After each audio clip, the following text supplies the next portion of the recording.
আজকে আমরা intermittent fasting নিয়ে একটু আলোচনা করব। তবে আমাদের দেশের প্রেক্ষাপটে রোজকার ডাল ভাত রুটি খেয়েও কি এর সুবিধা পাওয়া সম্ভব?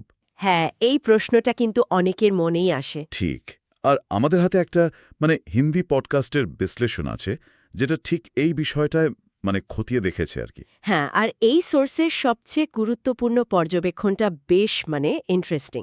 শুধু যে ভারতীয় খাবার খেয়ে ইন্টারমিটেন্ট ফাস্টিং করা যায় তাই না, বরং দেখা গেছে ওই যে প্রচলিত ১৬-৮ পদ্ধতি তার চেয়ে একটু অন্য রকম, তুলনামূলক সহজ একটা পদ্ধতি অনেকের জন্য বেশি কাজ দিয়েছে। ১৬ হাট ১৬ ঘন্টা না খেয়ে থাকা। ওটা তো অনেকের কাছেই বেশ কঠিন মনে হয়, বিশেষ করে আমাদের দেশে যেমন সময় আমরা খাই আর কি। ঠিক তাই। দেখুন, মূল সমস্যাগুলো কি? প্রথমত ওই সময়ের ব্যাপারটা। আমাদের লাঞ্চ হয় দুপুর ১টা-২টোয়, ডিনার রাত ৮টা-৯টা, তাই না? হ্যাঁ, হ্যাঁ। তো এর সাথে ১৬ ঘন্টা ফাস্টিং মেলানো বেশ কঠিন। দ্বিতীয়ত, আমাদের চা পানের অভ্যাস।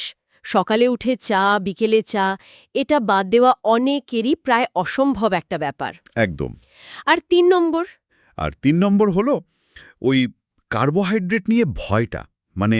রুটি বা ভাত খেলে ফাস্টিংয়ের ফল কি আদৌ মিলবে, এই সন্দেহটা কাজ করে।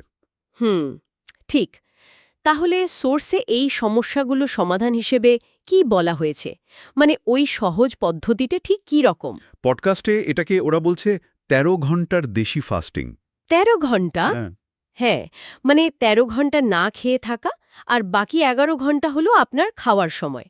যেমন ধরুন, কেউ রাত ৯টায় ডিনার শেষ করলেন, তিনি পরের দিন সকাল ১০টায় ব্রেকফাস্ট করতে পারেন। ও আচ্ছা। তাহলেই তো ১৩ ঘন্টার গ্যাপটা সহজে হয়ে গেল। বাহ, মাত্র ১৩ ঘন্টা। এটা তো বেশ ম্যানেজেবল শোনাচ্ছে। সোর্সে কি এর কোনো সাকসেস স্টোরি বা উদাহরণ ছিল? অবশ্যই। প্রিয়া নামের একজনের কথা বলা হয়েছে সেখানে। উনি এই ১৩ ঘন্টার পদ্ধতি মেনে ৬ মাসে প্রায় ৮ কেজি ওজন কমিয়েছিলেন। তাই নাকি? ৬ মাসে ৮ কেজি? হ্যাঁ। অথচ এর আগে উনি ওই পশ্চিমা ১৬৮ পদ্ধতি চেষ্টা করে তেমন সফল হননি। শুধু সময়টা একটু বদলে নেওয়াতে এত বড় ফারাক। দারুণ তো। কিন্তু শুধু সময় পাল্টালেই হবে, নাকি খাবারের দিকেও কিছু অ্যাডজাস্টমেন্টের কথা বলা হয়েছে? আমাদের এই রোজকার রুটি ডাল ভাতের কি হবে? খাবারের ক্ষেত্রেও কিছু সহজ পরিবর্তনের কথা বলা হয়েছে। খুব কঠিন কিছু নয়। যেমন রাতের খাবারে সাধারণ আটা রুটির বদলে মাল্টিগ্রেন রুটি ব্যবহার করা যেতে পারে। আচ্ছা, ফাইবারের জন্য? একদম, ফাইবার বেশি থাকে। আর ধরুন, ভাত বা রুটি যাই খান, তার আগে যদি এক বাটি ডাল বা সবজি খেয়ে নেওয়া যায়। ওফ, আচ্ছা। হ্যাঁ, তাহলে প্রোটিনও গেল, আবার পেটটাও একটু ভরে থাকে। ফলে কার্বোহাইড্রেটটা একটু কম খাওয়া হয় আর কি। এটা তো ভালো টিপস। আর ওই যে চায়ের নেশা, ফাস্টিং পিরিয়ডে সেটা সামলানোর কোনো উপায়? হ্যাঁ, সেটারও উল্লেখ আছে। ফাস্টিংয়ের সময় চিনি ছাড়া কালো চা, হয়তো একটু দারুচিনি মিশিয়ে নিলেন। আচ্ছা। অথবা হজমের সুবিধার জন্য আজওয়াইন জল, জোয়ানের জল, সেটা পান করার পরামর্শ দেওয়া হয়েছে। আর খাওয়ার সময়, যখন ফাস্টিং নেই? যখন খাওয়ার সময়, তখন সাধারণ দুধের চায়ের বদলে আমন্ড মিল্ক বা কাজু বাদামের দুধ দিয়ে চা তৈরি করার কথা বলা হয়েছে। একটা অপশন আর কি। আচ্ছা, বোঝা গেল। আর দুপুরের খাবার, লাঞ্চ, সেটার ব্যাপারে কিছু বলা আছে? হ্যাঁ, লাঞ্চের থালাটাকে একটু ভাগ করে নেওয়ার কথা বলা হয়েছে। থালার অর্ধেক সবজি আর দই দিয়ে পূরণ করতে হবে। অর্ধেক?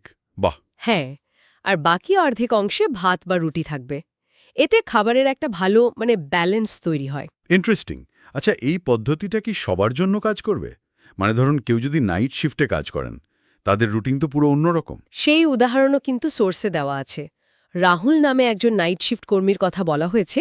উনি রাত ১১টায় ডিনার করতেন। রাত ১১টায়? হ্যাঁ, তো উনি রাত ১১টা থেকে পরের দিন দুপুর ১২টা পর্যন্ত ফাস্টিং করতেন। ওই ১৩ ঘন্টা। ওহ, আচ্ছা। সকালে 10টা নাগাদ হয়তো শুধু ব্ল্যাক কফি আর কয়েকটা বাদাম খেতেন, আর দুপুর ১টায় একদম সাধারণ ডাল ভাত। রুটি ছাড়ারও প্রয়োজন হয়নি। তাই রুটি না ছেড়ে? হ্যাঁ, আর এভাবে উনি ৪ মাসে প্রায় ৭ কেজি ওজন কমিয়েছিলেন। দারুণ তো। তার এটা আসলে নিজের জীবনযাত্রা অনুযায়ী সাজিয়ে নেওয়া সম্ভব। আচ্ছা, এর পেছনে কি কোনো বৈজ্ঞানিক ব্যাখ্যা, সায়েন্টিফিক বেসিস কিছু বলা হয়েছে? হ্যাঁ, একটা AIMS স্টাডির কথা উল্লেখ করা হয়েছে সেখানে। দেখা গেছে এই ১৩ ঘন্টা ফাস্টিং ও ইনসুলিন সেন্সিটিভিটি, শরীরের ইনসুলিন ব্যবহারের ক্ষমতা, সেটা প্রায় 40% পর্যন্ত বাড়াতে পারে। 40%?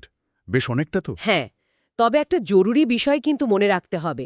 যাদের ধরুন ডায়াবেটিস বা পিসিওএস এর মতো সমস্যা আছে, তাদের অবশ্যই কোনো ডায়েট শুরু করার আগে ডাক্তারের পরামর্শ নিতেই হবে। অবশ্যই, অবশ্যই। এটা খুব জরুরি কথা। মানে এটা কোনো জেনেরিক সমাধান নয়, ব্যক্তির স্বাস্থ্যের ওপর নির্ভর করবে। একদম। তাহলে দেখুন, মূল কথাটা কি দাঁড়াচ্ছে? ইন্টারমিটেন্ট ফাস্টিং মানেই কিন্তু খুব কঠিন নিয়ম বা পশ্চিমা পদ্ধতি মেনে চলা নয়। ভারতীয় জীবনযাত্রা আর আমাদের খাদ্যাভ্যাসের সঙ্গে মানিয়ে নিয়েও ওই ১৩ ঘন্টার মতো একটা সহজ পদ্ধতি আর খাবারের কিছু সাধারণ পরিবর্তন হুম। এনেও কিন্তু এর সুফল পাওয়া সম্ভব। অন্তত এই সোর্সের বিশ্লেষণ তো তাই বলছে। বোঝা গেল।